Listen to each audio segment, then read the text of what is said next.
Ok. Mémoire de mon père, Guyane, séquence 9. Il y a pas si longtemps de cela, tu me parlais d'un territoire à l'intérieur de la Guyane qu'on appelait l'Inini, une sorte d'Eldorado qui a marqué ton adolescence. Ouais. Est-ce que tu peux m'en dire plus? Je pense que tout d'abord, il faut dire que le, le titre de l'Eldorado est mérité parce qu'il y a beaucoup de choses qu'on ne sait pas sur l'Inini et que les gens colportent d'une manière ou d'une autre. Et en fait, il y a peu de gens qui connaissent réellement l'Inini et surtout peu de gens qui y soient allés. Du reste, j'ai vu dans la revue là, que ça a été supprimé en 1946 en fait. Tu sais, quand il y a eu la départementalisation, Bien sûr. tu vois, alors c'est à ce moment-là que la Guyane a récupéré toutes ces terres. Alors je crois que l'Inini sur le papier était supprimé, mais il y avait des gens qui continuaient à dire je veux à l'Inini, tu vois ce que je veux dire. On disait avant le territoire de l'Inini. Et quand je regarde la carte, c'est une erreur monumentale parce que la Guyane est censée avoir 90 000 km². Et là, je viens de lire que l'Inini recouvrait à elle seule 80 000 km².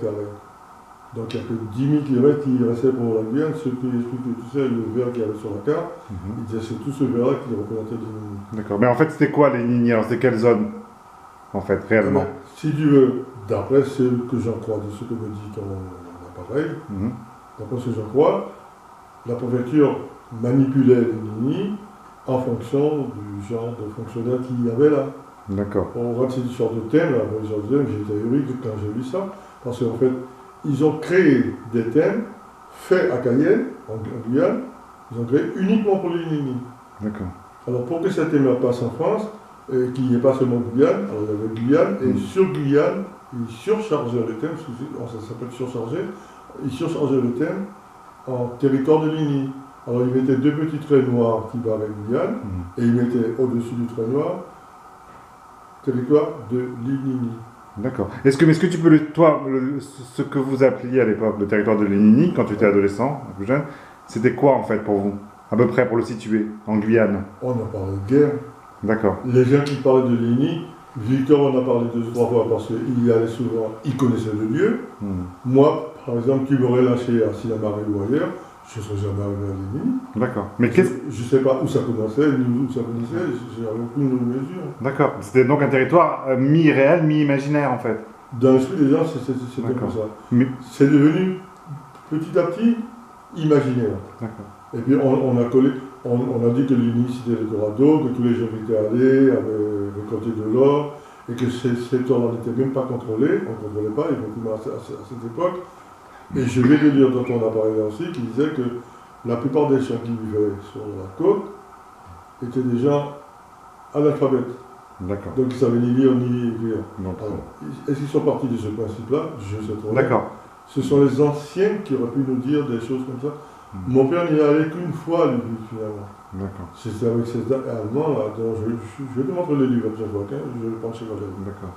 Mais il y avait quelque chose à l'Inini, c'est-à-dire il y avait quand même des chercheurs d'or, des Indiens, etc. Il y avait des Indiens en permanence, il y avait des chercheurs d'or qui n'étaient pas en concurrence avec les Indiens, parce que bon, les vrais Indiens qui étaient là à l'époque, ceux qui sont restés à l'époque, qui sont très très peu nombreux maintenant, ces vrais Indiens-là, ils ne cherchaient pas l'or. Tu arrivais chez eux, ils te disaient, tiens, vous savez, j'ai 2 ou 3 morceaux d'or qui me restent, ils sont allés à la pêche, ils ont remonté des poissons de et puis il y avait des morceaux d'or comme ça. Mais l'or, ils ne le conservaient pas, pour eux, ça n'avait aucune valeur. D'accord. Mais l'Inini, c'est bien un territoire quand même qui est à la fois dans la forêt vierge et bordé d'un fleuve. Oui, c'était le fleuve de celui dont on a parlé. L'Oyapock. Pas l'Oyapock, l'autre. Le cinéma. Oui, parce qu'on disait qu'il y avait une entrée à l'Inini par l'Oyapock. Alors c'est le Maroni plutôt. Mais c'est plutôt le Maroni, d'accord. Qui est l'entrée la plus fréquentée. Donc juste pour cerner la chose, donc c'est bien un coin de forêt vierge bordé par le Maroni. Par le Maroni, effectivement. D'accord. Pour le Maroni, c'est sûr. Mais il y a des gens qui prétendaient qu'on pouvait aller aussi bien par le Maroni que par l'Oyapock. Par l'Oyapock. J'ai jamais pu vérifier que par l'Oyapock, on pouvait aussi aller à l'Inini. Mais de Cayenne, comment on y allait de Cayenne, les gens qui t'en parlaient te disaient rendez-vous à Silamare, sur le fleuve Non, Saint-Laurent-du-Maroni peut-être. Du Saint-Laurent-du-Maroni. Quand tu vas à Sinaloa, tu débarques D'accord, sur ce fameux fleuve. D'accord. Et après, un jour de pirogue, c'est ça, et on y était? Il y en a qui disaient un jour de pirogue, d'autres disaient même 2 jours de pirogue entière, parce que selon la force du moteur de la pirogue, où tu faisais tout ça un jour jusqu'à la tombée de la nuit, ou alors tu t'arrêtais un certain temps, parce que la pirogue ne peut pas suivre, parce que les gens qui étaient là-bas étaient toujours chargés. J'ai déjà vu, quand on était, quand on était en Guyane, tu te rappelles pas qu'on a vu passer des barques, quand on était sur le fleuve. Oui, chargé, effectivement. Vraiment chargé, mais c'était vers Lénini que ces gens-là allaient. D'accord. Mais pourquoi? Qu'est-ce qui ramenait de Lénini? De Lénini. Qu'est-ce que Victor ramenait, par exemple, ton oncle? Victor, par exemple, connaissait quelques Indiens d'abord. Des Indiens qui lui réservaient je te dis le nom la dernière fois. C'est une sorte d'huile qui était en forme de pommade. L'huile de carapa. De carapa. C'était l'huile de carapa. Cette huile était précieuse, elle coûtait cher du Jura-Saint-Pierre. C'est les Indiens qui fabriquaient cette huile? C'est les Indiens qui fabriquaient. Et le carapa était issu, c'est chose curieuse maintenant, je me suis souvenu après, le carapa était issu d'un arbre fruitier. Quand je dis fruitier, c'est un fruit qui sert surtout à la médecine maintenant. Les gars qui vont dans les bois, chez les Indiens, ils demandent aux Indiens de leur montrer quelques arbres de carapa. D'accord. Alors, à l'origine, tel que je l'ai connu dans ma jeunesse, quand Victor ramenait par exemple ça s'appelait des calebasses, le gros fruit du carapa. Alors tu sais ce qu'ils en faisaient? Les Indiens les coupaient en deux, le fruit, ils prenaient l'intérieur, il y avait tout le gras à l'intérieur, et cet intérieur-là, ils le pilaient comme on dit. Ils en faisaient l'huile, c'était l'huile de carapa, qui coûtait extrêmement cher parce qu'elle était censée guérir beaucoup de maladies. D'ailleurs, elle t'avait guéri d'une certaine manière. Elle m'avait guéri, j'en ai pris pendant une vingtaine de jours, et après j'ai été mieux que tous les médicaments que m'ont donné les médecins.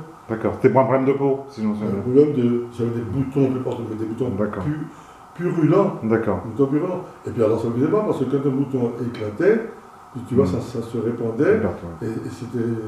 Et cette huile-là, ça fait beaucoup de bien en fait. Énormément. Parce que Victor, à plusieurs reprises, a dit à un moment, Daniel, je te dis, fais-moi confiance. Je vais commander ne serait-ce qu'une bouteille d'huile pour toi, je vais te la ramener, tu ne paieras pas. Il fait bien tout le moment. Quand il m'a vu dans cette détresse-là, il m'a dit, il faut absolument faire quelque chose. Les mains ne s'est passé, il regardait, j'ai à peine te toucher comme si tu avais la lèvre. Bien sûr. Bien sûr, d'accord. Mais juste, donc il y avait cette huile-là, et aussi, tu m'as raconté que quand même si c'était un lieu mi-imaginaire, mi-réel, il y a quand même des gens qui se sont enrichis, au moins une personne. Il y a des gens qui se sont enrichis, qui sont venus, ils ont resté quelques mois ou quelques années, et ils sont partis avec de l'or, ni vu, ni connu.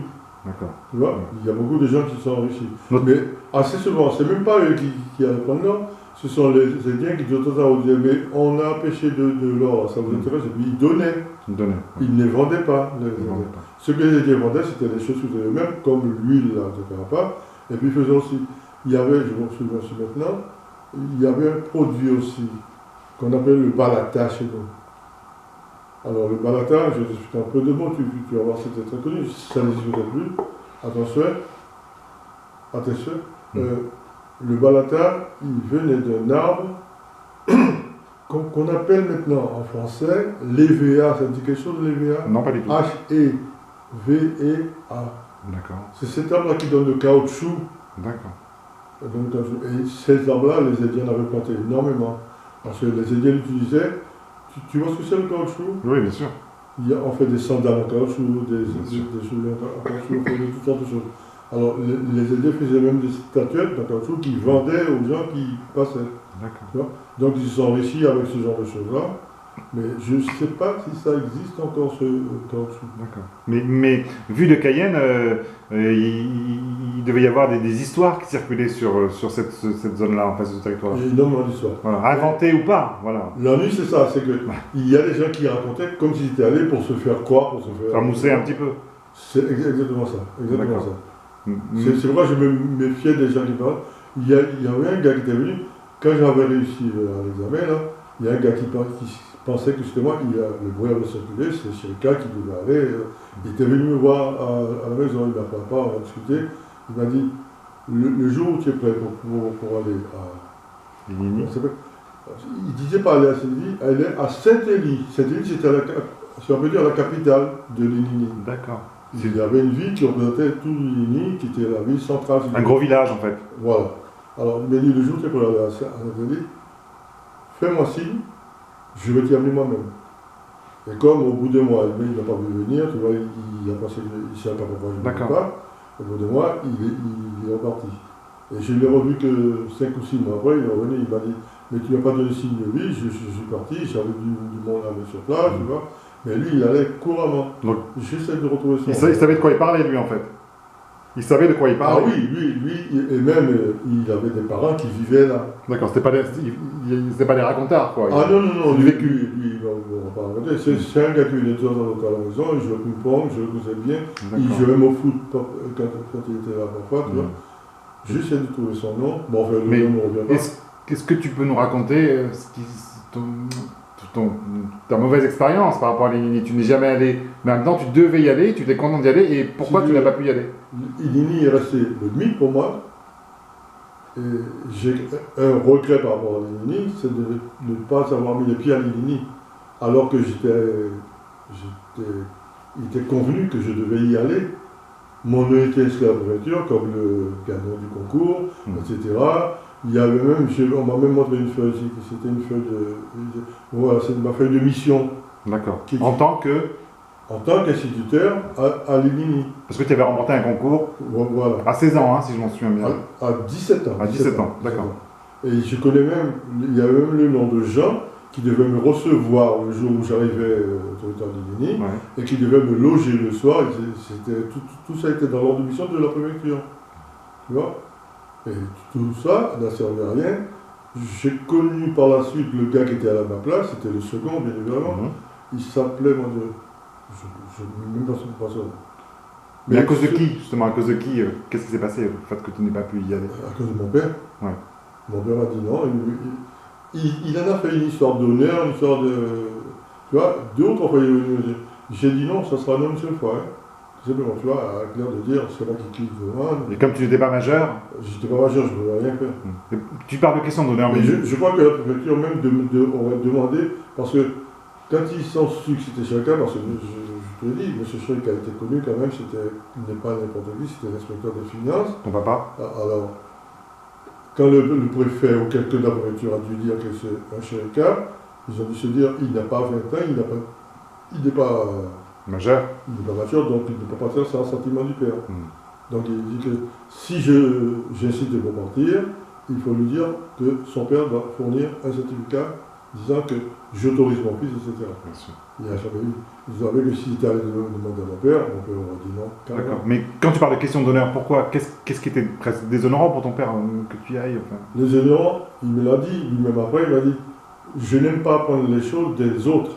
D'accord. Alors que ça concerne ma famille. Tu vois, il aurait voulu que je vienne lui dire papa, j'ai révolutionnaire. Je l'avais dit à maman le savait. Mais maman, bien évidemment, pour ne pas que papa lui tombe dessus, il a pris ça comme prétexte pour dire vous voyez, c'est mon épouse qui a pris cette initiative sans me demander. D'accord. Tu vois? Et ça l'aurait renforcé, disant voilà, je vais vous montrer que c'est moi qui commande. Donc c'est une mission d'ego. Hein, c'était plutôt ça. C'était plutôt ça. Alors que toi, tu étais très heureux de pouvoir y aller. Eh bien, écoute, de toute sa vie, même quand on a discuté, je te dis qu'un soir, il était chez maman, la Morandière. Il a dormi en bas, à la Morandière, et tout. On a parlé de tout, il a évité tout ça pendant... On a parlé pendant des heures en dessous. Pendant des heures, de choses et d'autres. Mais il a parlé de maman, il a parlé de tout, mais ça lui est resté dans la tête, il n'a jamais dit le mot de Linini. D'accord. Parce qu'il savait qu'il avait fait du mal. Ce que ça représentait pour moi. Voilà. C'était un échec que je lui devais à lui, parce que c'est lui qui l'a aidé, c'est lui qui l'a fomenté plus loin. Mais c'est presque un succès que c'est transformé en échec, en fait, pour toi. C'était un succès pour moi, parce que j'avais réussi à l'examen, j'étais assez fier. Mais je pense qu'il aurait, comment dirais-je, il aurait participé à ma fierté s'il m'avait dit, j'ai appris que, à ce moment-là, j'aurais été dithyrambique, j'aurais dit, mais il faut que tu saches que l'examen, c'est ça, j'aurais mieux me montrer un brouillon de l'examen. Tu vois.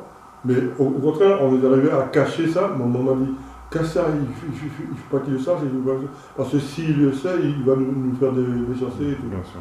Maman craignait toutes sortes de représailles de sa part. Sympa, ouais. Mais lui, il le savait pertinemment. D'autant que maman était persuadée, j'étais persuadé de ce moment, qu'il y a des gens à qui il se confiait, il disait, je vous donne la responsabilité de surveiller ce qui se passe.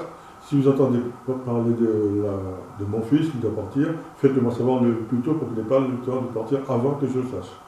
Et il avait bien raison de t'en empêcher, en fait. Des gens de ses maîtresses. D'accord. Ses maîtresses étaient des femmes qui étaient... Des espionnes, quoi, en fait. Des espionnes, mais de bas étage. Oui, d'accord. C'était des prostituées pour des femmes qui vivaient de l'argent. Et est-ce que ça veut dire que aujourd'hui encore, tu as des regrets ou pas? Ou alors bon... De ne pas être allé à Ligny, c'était un regret qui me restait sur l'estomac, sur la conscience, à cause de mon père. J'en ai voulu à mon père pour ça. Et je l'ai doublement voulu à mon père. Je t'ai expliqué l'histoire de quand j'étais revenu du service militaire de la Martinique. J'avais droit donc mon poste à la préfecture. Tu vois, et on m'avait dit, ah non, votre poste est occupé, il a été occupé pendant votre absence. Je suis allé chez le commandant, puisque mon père ne voulait pas aller, j'ai dit, mon père, tu viens avec moi, je veux voir le commandant, parce que le commandant, malgré ça, il a le devoir de faire, la loi l'y oblige. Ton poste, quel poste, excuse-moi? J'étais, exactement, je faisais de la, comment ça s'appelle, pas l'économie, c'était des chiffres, c'était... De la statistique, peut-être? Non, c'était pas des statistiques, on ne pas de statistiques, mais si tu veux, j'étais dans un rayon fiscal. D'accord. Et on payait des travailleurs. Justement, je crois qu'à un moment, il me semble qu'à un moment, j'ai vu passer un dossier qui venait de Ligny. On devait payer des gens qui avaient travaillé là sur place pour la préfecture. Et la préfecture lui devait une certaine somme d'argent pour un certain travail qu'il avait fourni. Et c'était passé par nous, on était 2 ou 3 au bureau, tu vois. Et on a vu passer de Ligny. On a dû faire un mandat de la préfecture, faire signer après par le sous-préfet, c'est le sous-préfet qui signait, et l'expédier après à Ligny. Donc tu n'as pas pu retrouver ce travail au retour de ton service militaire? Ton père t'a pas aidé en fait? Tu sais, j'avais vraiment la tête ailleurs, je n'y pensais plus. Quand les gens m'en parlaient, j'ai dit bon, c'est bon, je ne connaîtrais pas Ligny. D'accord. Non mais concernant ton retour, quand tu es retourné au service militaire, là tu viens d'évoquer, tu avais un poste à la préfecture. J'avais un poste à la préfecture avant de partir pour l'armée. Que quelqu'un a pris apparemment. C'est normal qu'il le prenne, puisque la préfecture a mis le poste. Bien sûr. Qui était en vacances temporairement. Exactement. Mais sans dire que le titulaire du poste est absent, qu'il reviendra. Là, c'est seulement dit qu'il y a un poste qui est libre et qui peut être pris à tout moment par quelqu'un qui en demande. D'accord. Mais dès ton retour, normalement, tu aurais dû retrouver ce poste. C'est ce que j'ai dû chercher des textes de loi à la bibliothèque de la préfecture même. Tu vois. Et dans un texte de loi, je me disais que quand un militaire est allé faire son service envoyé par un supérieur hiérarchique, il doit retrouver le même service automatiquement à son retour. D'accord. Sans même qu'il y ait discussion. Ça c'était écrit noir sur blanc. Du reste, quand je suis allé voir le commandant... Sans ton père, donc il n'a pas voulu venir. Ah, sans, je suis allé seul. Le commandant a traîné avant de me recevoir, exprès pour me décourager. Et il arrive à me recevoir, il m'a dit « Bon alors, quelle est votre affaire là ?» Il s'est assis et puis il faisait le matamor, quoi. Tu vois, je veux dire. Il n'avait pas vraiment l'intention de recevoir, ça le gênait. Parce qu'il me disait « Alors, vous pensez que je peux aller engueuler le préfet ?» Il me dit « Le préfet, il est dans son rang. Moi, je commande les militaires. Je ne vais pas faire une chose pareille. C'est à débrouiller entre la préfecture et vous. » Donc tu n'as pas retrouvé ce poste? Jamais je retrouve le poste. Et avec l'aide de ton père, tu aurais pu le retrouver? Parce qu'il avait quand même, il était connu comme... Mon père aurait été, disant, je suis monsieur Chérika, inspecteur des finances. Personne ne pouvait lui faire marche. D'accord. On aurait dit, oui, monsieur Chérika, ça sera fait dans une séance de 24 heures. D'accord. Oui. Et là, C'était tout simple. Il faisait Bien sûr. Comment ça je vais appeler ça? Une lettre ou une missive, hein, je sais pas. Tout simplement. Disant que M. Chérika était retourné à demander à faire valoir ses droits. je ne peux pas faire autrement. Et puis, il aurait mis le texte de loi, et c'était une chose faite. Je peux te dire que j'y serais allé tout de suite. Mais comment il a motivé son refus finalement, ton papa? Il n'a pas motivé de refus, il m'a simplement dit, pour lui c'est une affaire ancienne, et que ça n'avait plus lieu d'être.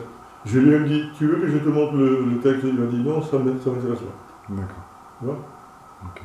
Du reste, je me rappelle même, à ce jour-là, il avait sa queue de billard en main, elle était pliée dans son puits, tu vois, et il allait jouer au billard justement avec, comment ça s'appelle, son club, je dit son nom. Oui, il m'a parlé à Cayenne, oui, effectivement. Tu vois, mais en fait, quand il allait au billard, il rencontrait tous ces gens, tous les notables de Cayenne qui étaient avec lui. Mais j'ai cette impression-là qui est tenace, qui consiste à dire que ton père, ce qui passait avant tout, c'était ses maîtresses, ses occupations, le billard, enfin, etc. Et ses enfants passaient en toute dernière position. Ses enfants, une fois qu'il avait quitté sa maison, il ne connaissait pas ses enfants. Tu vois, à aucun moment, je lui venir de son travail pour dire tiens, allez vite. Au même, je vis bien ça.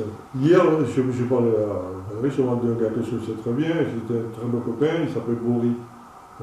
Son père travaillait à trésorerie. Il avait à peu près le même titre que papa. D'accord. Tu vois, Boris, systématiquement, il me disait, à chaque vacances, pour les 2 mois de vacances, son père l'appelait et il travaillait à trésorerie à côté de son bureau. D'accord. Et personne n'aurait eu le culot de demander, Monsieur Boris, c'est votre fils? Non, non, ça passait, ça se faisait en silence. Et il était payé pour travailler? Bien évidemment, il était payé. Il n'aurait jamais fait travailler son fils sur rien. Bien sûr. Son fils était payé comme quelqu'un qui travaillait dans la trésorerie. Personne ne s'occupait de ce népotisme-là, personne ne se scandalisait de cette sorte. C'était du népotisme, mais en fait, ça se fait bien ici. Oui, bien sûr, bien sûr. C'est pas lié à la Guyane seulement, je sais pas ce que je dis. Comment il s'appelle, celui qui était président avant Hollande? Sarkozy. Sarkozy. Il a bien fait travailler son fils, ça a fait un scandale par la suite. Oui. Mais il l'a fait travailler d'autorité. Oui, sauf que bon, après c'est vrai que son fils n'a pas pu occuper le poste à cause de son... Oui, il n'a pas pu occuper le poste, mais le père s'était posé. Bien sûr. Qui lui a dit quelque chose? On n'a pas mis son titre en jeu. Non, non, mais... Et en plus... oui, on peut dire c'est pas vraiment si son fils si le fils de la personne dont tu parles était compétent, enfin je parle en Guyane, là. Pourquoi pas à la limite, parce qu'apparemment il était compétent, il était en classe avec moi, voilà. Il est allé au bac quand je lui suis parlé. Il n'a pas fait venir son fils travailler là et se rouler les pouces. Non, je suppose que simplement il a dû savoir, parce qu'il était mieux placé que n'importe qui d'autre, il a dû savoir qu'il y avait des postes qui étaient vacants nommément pendant les vacances, à des gens qui étaient capables de faire des opérations. C'était son cas. Alors il a donné un poste qui lui convenait et il était payé comme un fonctionnaire. C'était pas fonctionnaire, il y a un mot qui... C'est un vacataire, non? Vacataire d'été. Vacataire. Voilà, vacataire. Ça veut dire qu'il est payé pour un certain temps, qui est bien limité, tu vois. Au bout de ce temps-là, il part et il n'a plus ça. Mais à la différence de ce père-là, ton père, j'ai l'impression qu'il n'a fait que te mettre des bâtons dans les roues. Presque. Non aligné. C'est-à-dire, pas qu'il a mis des bâtons dans les roues, mais il n'a rien fait pour moi, pour jouer son rôle de père. Bien sûr. Moi, ça serait arrivé à mon fils, je me suis toujours dit, à des gens, même quand j'étais sur le bateau, je disais à des gens, on racontait cette histoire-là encore, je disais, moi, pour mon fils, j'aurais su qu'il y a une injustice comme ça, parce que c'est une injustice. Bien sûr. Une injustice. Je me serais au contraire bagarré jusqu'au bout pour mon fils, et personne ne se serait trouvé sur ma route, parce que j'aurais fait valoir au moins mon identité, mes droits. Mais lui, je ne sais pas, ça ne le touchait pas. Oui. Mais disons que vous passez pas en premier, quoi. Vous passez pas en priorité pour lui. C'est simple. Mon père avait tout le cadastre dans son bureau. Simple, je ne sais pas si j'ai raconté. Il pouvait avoir tous les terrains qui coûtent très cher en Guyane maintenant. Tu les achètes à prix d'or, tous ces terrains. Il les avait pour rien, il était gratuit, il était à sa disposition. Parce que c'est lui qui venait voir quels étaient les gens qui étaient sur le terrain en question, pour le cadastre. Il avait le droit d'appeler immédiatement la gendarmerie pour faire partir ces gens parce que le papier ne sont pas en règle. Alors il venait, vous appelez monsieur Intel, je mentionne votre nom, si c'est passe quelque chose, vous me le faites savoir, tout simplement. Et puis il passait sa journée comme ça. Mais il savait très bien que ce terrain-là n'appartenait à personne et qu'il pouvait s'en emparer, s'en reparer. Pour ses enfants, par exemple. Ne serait-ce que pour ses enfants. Ne serait-ce que pour le moment qui cherchait désespérément un terrain où faire bâtir. Bien sûr. Alors quand tu retournes chez toi en Guyane et que tu vois tous ces terrains-là ont été achetés, ils ont été bâtis et tout, et que le patron m'a fait un geste, mais tout ça, il le faisait pour humilier maman. D'accord. Chaque fois qu'à un moment il disait, mais Eugène, tu peux faire ceci, cela. Alors il se retournait et il disait, mais vous prenez pour qui? C'était la première réponse qu'il lançait. Vous prenez pour qui? Avec l'air de dire, est-ce que c'est vous qui allez m'apprendre? Tu vois? D'accord. Il trouvait que son épouse n'avait pas assumé sur les choses, que l'histoire de terrain c'était son problème, que c'était lui à savoir ce qu'il fallait faire ou ne pas faire. D'accord. C'est-à-dire, si l'idée ne venait pas de lui, elle était mauvaise, quoi. À peu près. Il y a ça aussi. Il y a aussi ça. Voilà. Il peut pas. C'était vraiment une question d'honneur, comme tu dis, une question d'ego, c'est terrible. Surtout une question d'ego, et puis il y a le fait que je crois qu'il n'aurait pas voulu que les femmes qui travaillent dans le bureau, qui, comme dit maman, il faisait le panzou, il faisait son beau, quoi. Exactement, tu vois. Alors comme c'est lui qui avait tous ces dossiers-là à sa chambre, il n'a pas voulu qu'une des femmes, je suppose, entre autres causes, que les femmes disaient, tiens, monsieur Chirga, vous avez acheté des terrains. Bon, elles auraient dit ça, il avait les moyens de les faire taire, ça ne les regardait pas. Parce qu'elles auraient pu être renvoyées tout de suite, et puis, mais elles n'auraient jamais osé dire je crois. Mais lui, il craignait que ça se passe. D'accord. Tu vois? Il ne disait pas comme ça à son épouse. Il disait à son épouse, ça ne me regarde pas. Tu vois? Alors qu'il craignait qu'on l'accuse de favoritisme, en fait. Tout simplement. D'accord. Mais qui aurait accusé? Si tu avais connu Cayenne à l'époque où ces choses se sont passées, jamais il viendrait dans l'esprit de quelqu'un de dire. Bien sûr. Mais juste pour revenir sur les Nini, tu me disais que quand même ton papa et ta maman, ils sont allés 2 fois en villégiature, on va dire presque pour passer une semaine. Pas ta maman. Mais pas en villégiature parce que c'était dangereux quand même. D'accord. Les pirogues quand elles allaient là. Oui, c'est dangereux, d'accord. On n'allait pas se promener à les Nini, on est d'accord alors. Ah non, on ne peut pas se promener, non. J'avais cru comprendre ça. Du reste, quand ils y allaient, la préfecture comprenait toujours ce qu'on appelle les sarabaka. Oui, c'est ça, les sarabaka. C'était des gars qui étaient très très habitués à faire ces fleuves-là et qui savaient manipuler les bateaux, les pirogues. Les pirogues qui naviguaient là et qui étaient donc pris en charge par la préfecture. Et il fallait que ce soit eux qui aient toujours les paquets entre les mains. Ils savaient où passer, comment traverser. Parce qu'il y avait des sauts, tout ça, les endroits dangereux. Énormément. Ah oui. Autant, qu'est-ce que tu as vu? Tu as dû voir 2 ou 3 sauts sur. Oui, sur le Maroni, le Sinamari. Mais il y avait 10 fois plus. Oui, d'accord, c'est 10 fois plus. Et puis ils n'étaient pas aménagés. Il y a des sauts qu'on avait aménagés par le travail des Indiens, le travail des vendeurs et tout. Mais là, ces choses ne sont pas aménagées. Tu as autant de rochers que d'eau finalement. D'accord. Il fallait passer entre les deux. C'est ça que le voyage était long finalement. D'accord, mais est-ce que ton oncle, donc pour revenir sur Victor, ton oncle Victor, il a fait commerce avec les Nini alors? Pendant quelques années. Mais c'était même son revenu en fait. Je crois qu'à un moment c'était son revenu avant qu'il prenne son cabinet à lui, en Guyane, où il donnait des cours et il faisait payer les personnes de famille.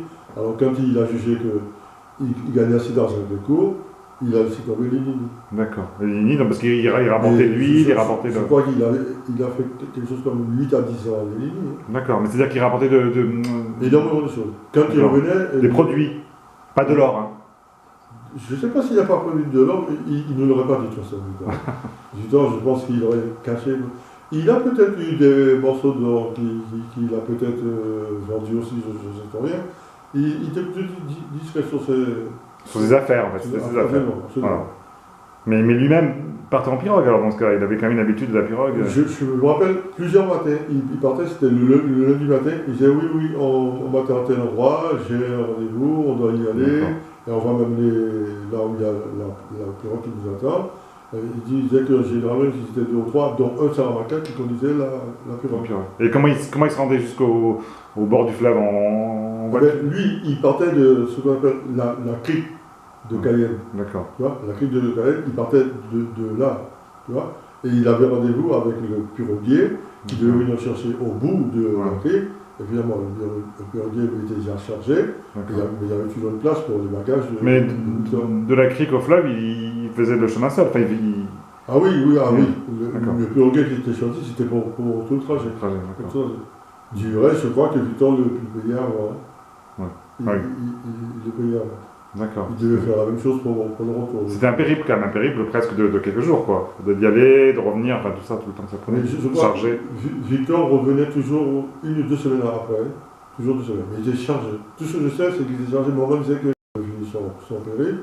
Il faut voir, il employait 2 saravacas, 2 pirogues, pour venir apporter les caisses. Il y avait des caisses, il y avait des cartons pleins. Tu vois. D'accord. Plein, et puis bien fermés, bien. D'accord. Donc Lénigny, juste un peu pour conclure, Lénigny, c'est à la fois un territoire où il se passait réellement des choses, il y avait vraiment un commerce, il y avait vraiment des gens, et en même temps, c'est. Je crois que ça existait, parce que le gars dont je te parlais, qui était venu chez moi, qui m'a dit si tu pars, que je suis là, fais-moi signe, tu vas venir avec nous. Tu vois, ce gars disait, du reste, c'est ce gars qui me disait, tu sais que je le suis par les gens de là-bas, ils m'ont dit qu'ils t'attendaient.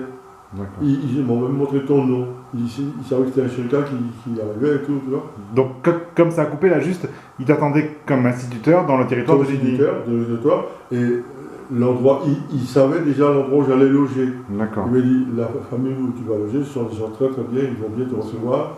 Ils vont dire, mais il te fera manger tous les jours. Bien sûr. Mais en fait, cette histoire de Lénigny, le fait que tu n'aies pas pu, alors que tu avais réussi ce concours et tu en avais été le lauréat, et que tu n'aies pas pu être instituteur à Lénigny, ça a créé une double frustration, on va dire, la tienne et celle de ceux qui t'attendaient. D'après ce qu'on m'avait dit à la préfecture, après l'examen, avant de partir, à préfecture, on m'avait appelé, on m'avait donné des renseignements sur Lénigny, et à un moment, je me rappelle bien, le représentant du préfet, donc du secrétariat général, était venu me dire, vous savez, vous aurez une inspection, comme tout le monde, qui viendra de l'éducation nationale. Et si votre inspection est satisfaisante, vous êtes nommé instituteur tout de suite, vous êtes nommé titulaire instituteur. D'accord. Tu vois, tu vois, c'est tout ça qui m'emballait, qui me disait, mais c'est un tremplin pour moi, tu vois. Oui, tu allais arriver directement dans la vie active, gagner ta vie, etc. Absolument. À 16 ans. Et à 16 ans, tu voulais en arriver là, tu voulais gagner ta vie déjà. Ah, pour moi, oui. On m'aurait dit, voilà, il y a un boulot, mais on ne sait pas quand ça va venir. Je dis, je manque tout de suite. D'accord. J'aurais dit oui tout de suite. Pourquoi cette volonté d'indépendance si tôt finalement? Mais peut-être qu'à l'époque, c'était pas tôt. Mais... quand j'ai analysé moi-même ça, après, je me dis, mais effectivement, c'est mon désir de quitter cette famille-là qui était très fort en fait. Toutes les histoires, les mauvaises histoires. Je n'ai jamais pas quitté, j'ai me débarrasser de cette famille, tu vois. Du reste, Georges, il s'en foutait, Josiane s'en foutait. Liane était encore petite, tu vois. Elle devait avoir 12-13 ans.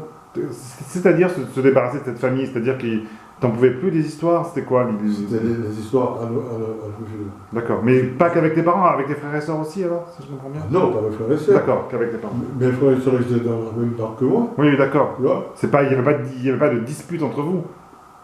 Ah non, des disputes entre nous, non. C'est surtout l'attitude les conflits parentaux en fait. Papa, maman, conflit de parents. D'accord. Et conflit dû uniquement pour nous, dans notre réflexion, c'était papa qui cherchait des histoires.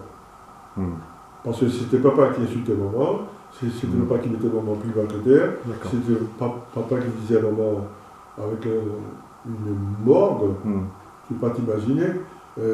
Mais vous oubliez que je vous ai tiré du ruisseau. Oui, tu vois, c'était son maître mot pour comment on peut épouser quelqu'un que tu méprises comme ça de cette façon. Ça bien sûr. Se fait pas. Mais est-ce que tes frères et sœurs avaient cette même volonté que toi de partir oui. Non, je crois qu'ils vivaient dans une atmosphère, comment dire, je ne vais pas dire délétère, mais ils essayaient d'oublier ça. D'accord. Tu vois, c'est la raison pour laquelle Georges était toujours dehors. Il allait constamment au bal le samedi, les filles venaient l'appeler, il partait avec les filles. Josiane ne peut pas être constamment dehors, elle était constamment avec maman à l'intérieur de la maison, elle faisait le ménage, elle faisait la vaisselle, elle s'occupait pour oublier presque, c'est ça? Absolument. Tu vois, elle ne se plaignait pas d'être avec maman toute la journée. Quand maman avait des histoires avec papa, qu'elle se mettait à pleurer et tout, c'était elle qui l'a consolé. D'accord. Ce qui n'empêche, je ne sais pas si tu as raconté la fameuse histoire du ciseau là. Oui, tu m'as déjà raconté, oui, bien sûr. Qu'elle avait planté quelqu'un. Le ciseau, oui. Ça, c'est une sortie d'histoire. Mais ça, c'était la colère de maman, tu vois, qui s'effritait plus loin. Peut-être que la colère, alors qu'elle reportait sur ses enfants, peut-être alors que c'était sur le mari qu'elle. Ah, mais il est évident qu'elle faisait comme si ça ne faisait rien, mais en fait, je la regardais, je voyais bien qu'elle était fâchée au fond, mais en fait, elle était bien fâchée contre elle-même d'avoir fait une chose pareille, mais c'était déjà fait. Pas sur Josiane, mais... Sur Josiane. Non, mais je veux dire si ta maman, sa colère de départ, c'est contre ton papa, et après, elle s'est énervée, elle a lancé les ciseaux contre Josiane. Sa colère était constante contre son mari qui l'insultait à longueur de journée. Voilà. Voilà. Il y a des moments même, si on n'avait pas retenu, elle serait allée à pied, dans la rue, au bureau, pour dire aux dames, vous savez ce que ce monsieur me fait ici? C'est bien, ouais. Plusieurs fois, elle nous a dit qu'elle va au bureau pour... Mais on a eu du mal à la retenir. Georges et moi, on a eu vraiment du mal à la retenir. Josiane lui disait de lui parler, mais elle ne la retenait pas. Et elle a entièrement raison. Oui, parce que veut dire que ton papa passait pour un homme tout à fait galant en dehors du travail, tout à fait bon. C'était le jour et la nuit, c'était Dr Jekyll et Mr. Hyde. Oui, d'accord. Exactement ça. Tu aurais dit à une seule de ces femmes-là, vous savez, monsieur ce gars à la maison, comment il est? Et toi, elle me dit, non, vous plaisantez, c'est pas possible. Bien sûr. Elle n'aurait jamais cru. C'est vrai que ça. D'accord. Bon. C'était le galant homme, et puis alors toujours bien nippé, tu vois, toujours sur, à quatre pins, comme on dit, tu vois. Bien sûr.